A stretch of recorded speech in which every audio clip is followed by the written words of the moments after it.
World, baddest man on the planet, the bronze bomber, Deontay Wilder.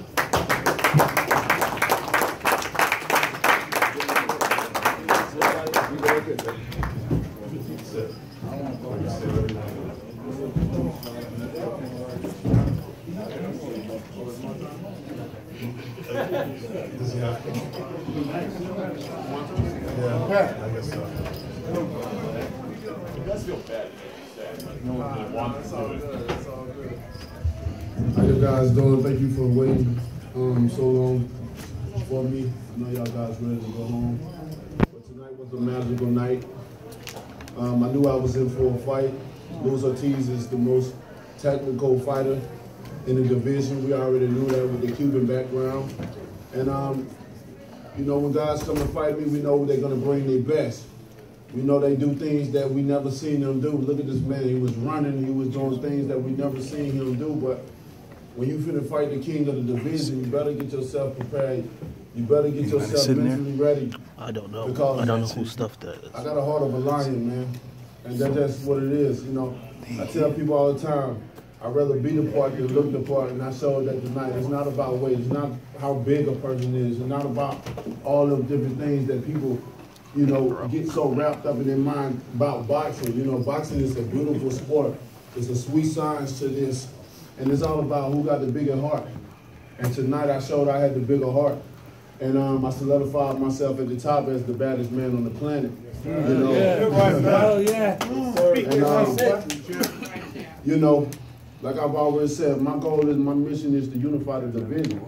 As you can see, I'm not afraid to risk myself for small rewards with bigger risk, because I want to prove to the world that I am the best. That's my ultimate goal, to prove to the world I am the best. You know, people got this thing so wrapped up, they done got so wrapped up into who making the most money, who got the most followers, who doing this, and you know, it ain't about that to me. It's about me proving who's the best, and America got a killer on their side, and I'm ready to put up my title with until anybody in the world that's ready for me. You know, I feel once I beat Luis Ortiz, you know, it ain't nobody else with the skill set that's gonna be able to beat me.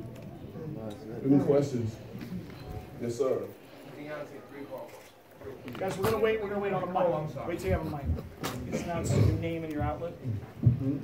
Deontay, Chris Maddox with Yahoo.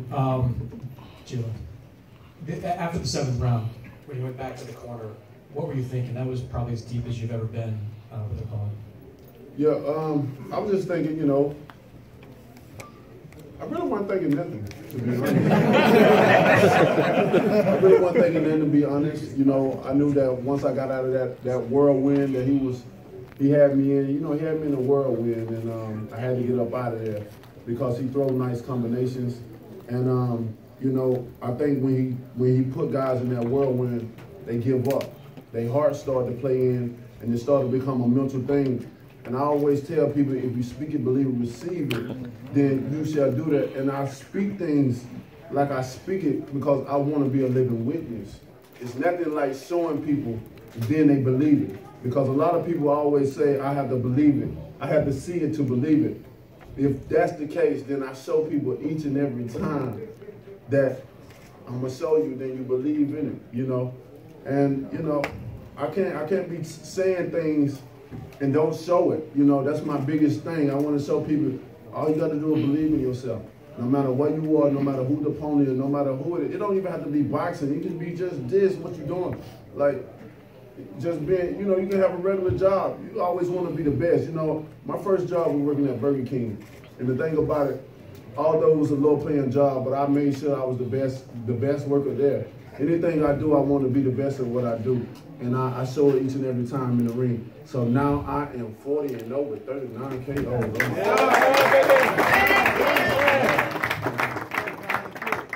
Did you catch a second wind after the?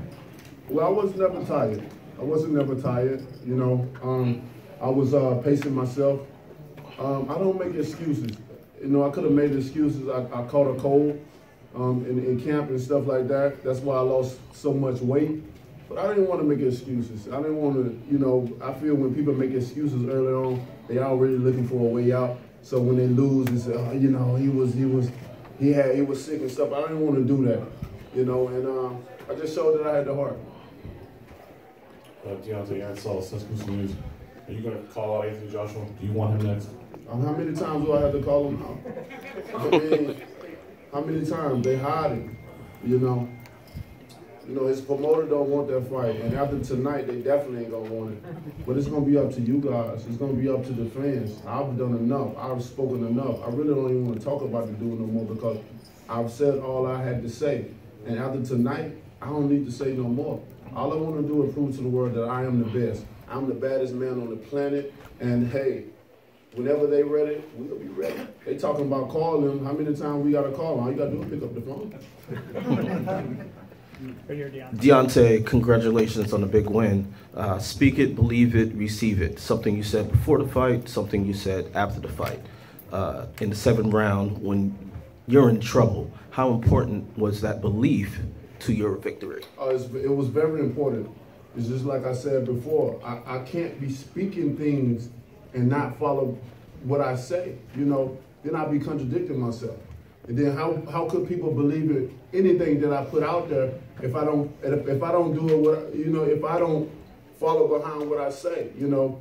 I want people to be able to empower their minds. I want people to be able to have confidence in themselves. You don't need a room full of people to believe in you. All you need is yourself. All you need is yourself.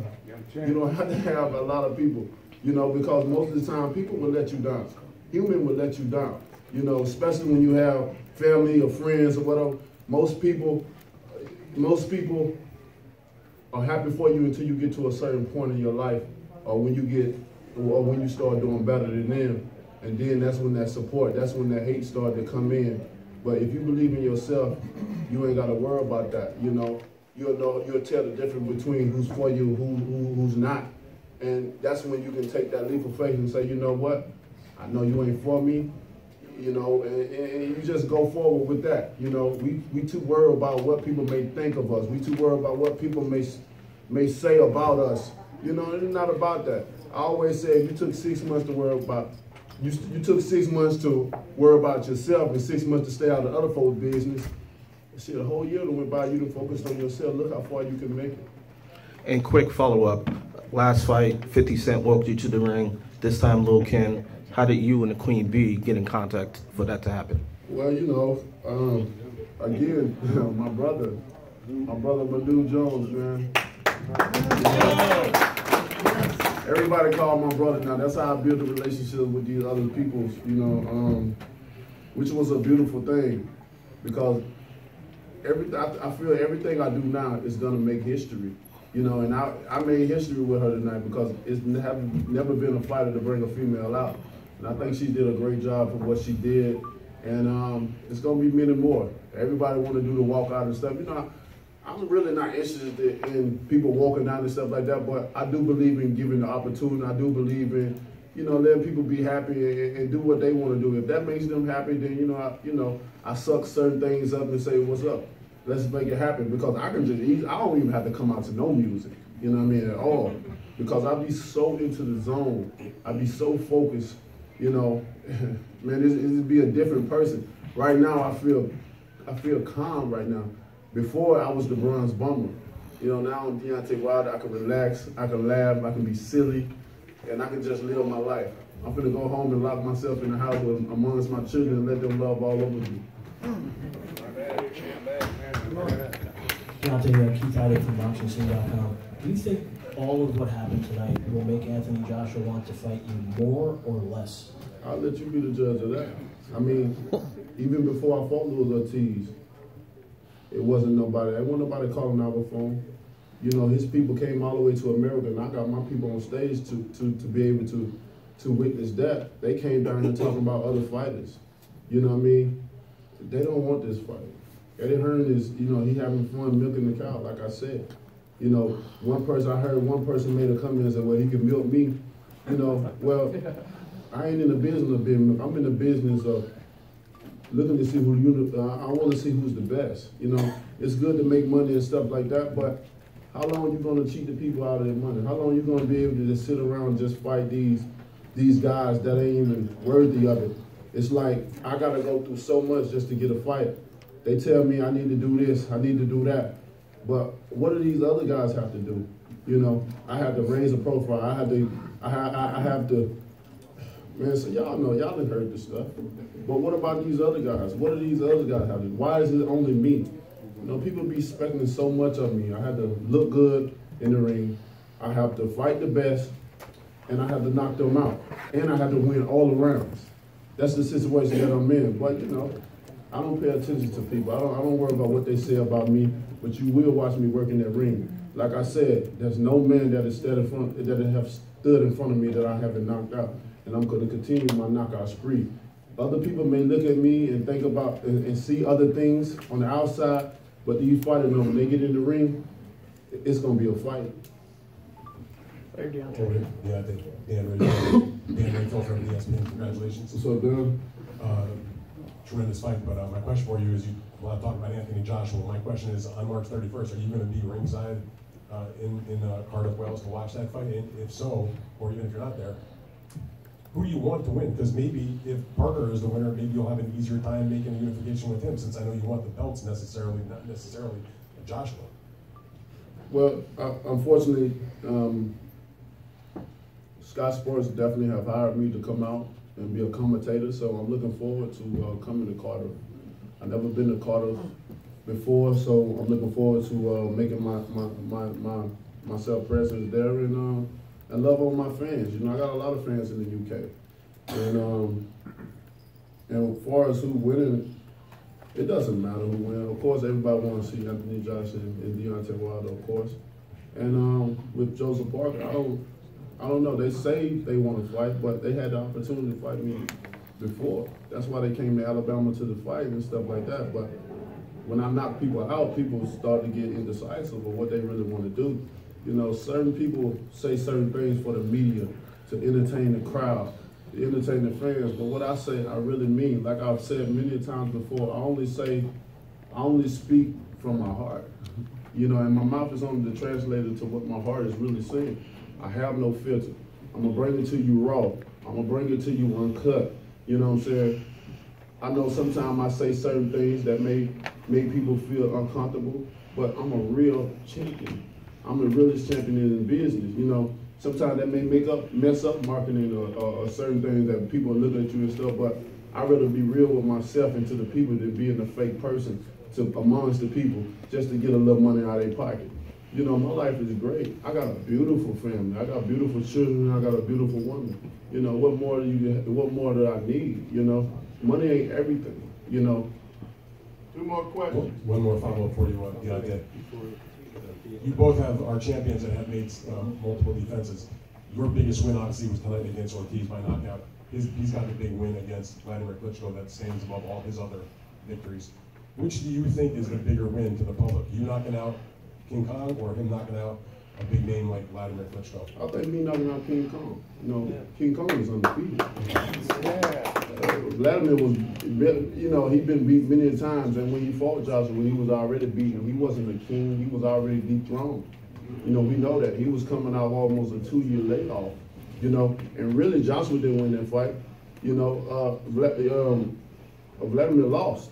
You know, he lost that fight. He had 3 opportunities to get that guy out of there. But, you know, he made the wrong decisions at the wrong time, and it cost him, you know. But if you're looking at a guy, you're looking at the same fighter maybe a year or 2 years ago that knew how to finish a fighter, then we wouldn't even be talking about this. You know, they still on their high horse about that win.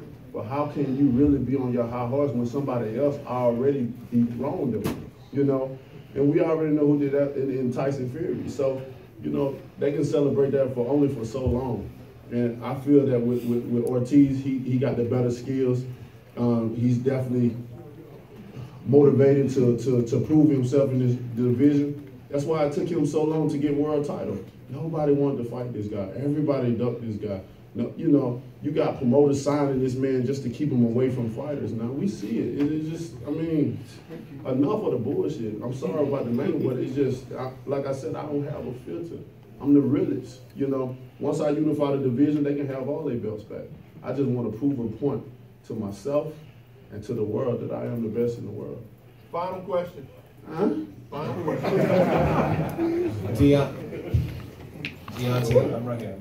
Deontay, congratulations on winning a heck of a fight. Going with what happened in the 7th round, were there any concerns that the referee may stop the fight? And once you survived the 7th round, did you think you were winning the fight, or were you concerned that you were running out of time? No, I didn't think the ref was going to stop the fight. I mean, when you got a contender and a champion, you let the fight continue. You know what I'm saying? You let people get their money worth. And I think the referee did a wonderful job that night. You know, I wasn't hurt. I was in a whirlwind. You know, I never thought Ortiz had power. I said that before.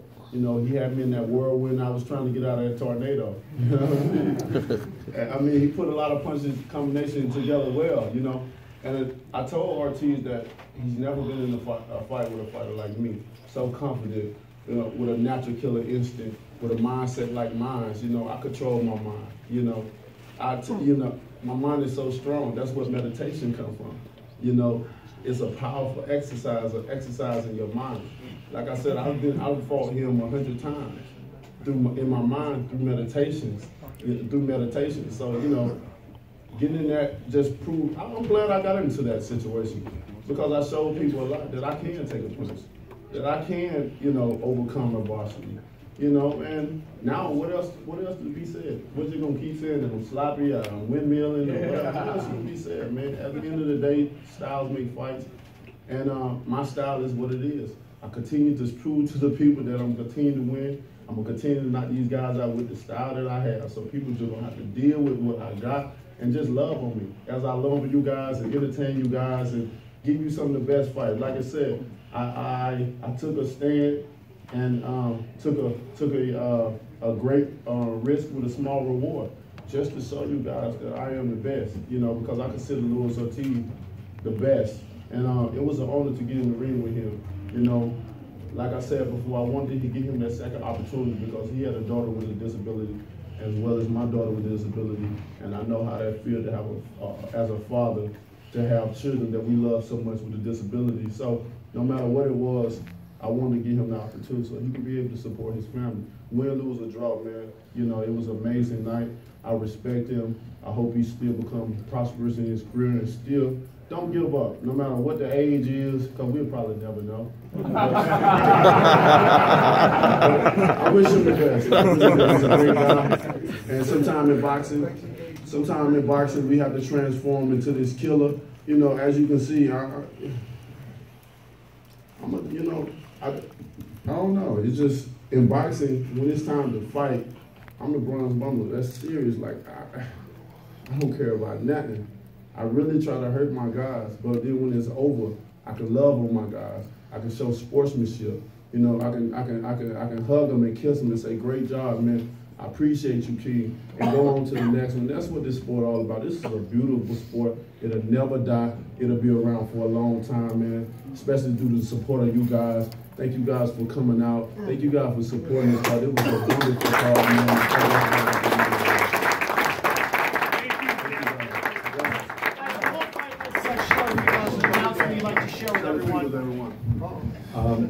What I want to address and try and put to bed once and for all is this Joshua fallacy. The fallacy is that Deontay, in some fashion, is avoiding Joshua. I have a letter here that is dated November 29th. It was the evening of the day that I met with Eddie Hearn's father, Barry Hearn. He said at the meeting, I think we could do bigger business in Las Vegas because I can bring over 20,000 Brits who will spend more money just like they did for Ricky Hatton. I said, fine, put the numbers together, we're ready to make a deal. I got a letter, and I'll quote it from Eddie. Glad you had a good chin wag with the old man. You know that came from him. That's not language we speak. I will get the respective P&Ls, profit and loss, to you this week for discussion, meaning what we would make in the UK, what we would make in Vegas. All the best, Eddie. That was November 29th. I have never heard from him since. Okay? The bottom line is, if someone wants a fight, it gets made. We have not begun negotiation with him. We are fine to fight in the UK. We are fine to fight in Vegas. In one of the more recent interviews with Eddie Hearn, why did you take such a risky fight? That's our business. You want to fight who you fight, fine. You want to try and dodge Deontay so you can pick up another payday? The fact is, if it was another sport like football, you'd have a Super Bowl and the #1 team would be there. If it was the World Series, if it was the NBA. Here you have one of the two best fighters in the world ready to fight. The dollars will get made if Joshua wants it. I know, no matter what is said, he doesn't want to fight now. Nothing to do with cowardice, nothing to do with anyone else. Deontay, he knows, is the only one who could beat him. He will fight when it's ready. Right now, he's dodging us. Thank you. Thanks, Shelly.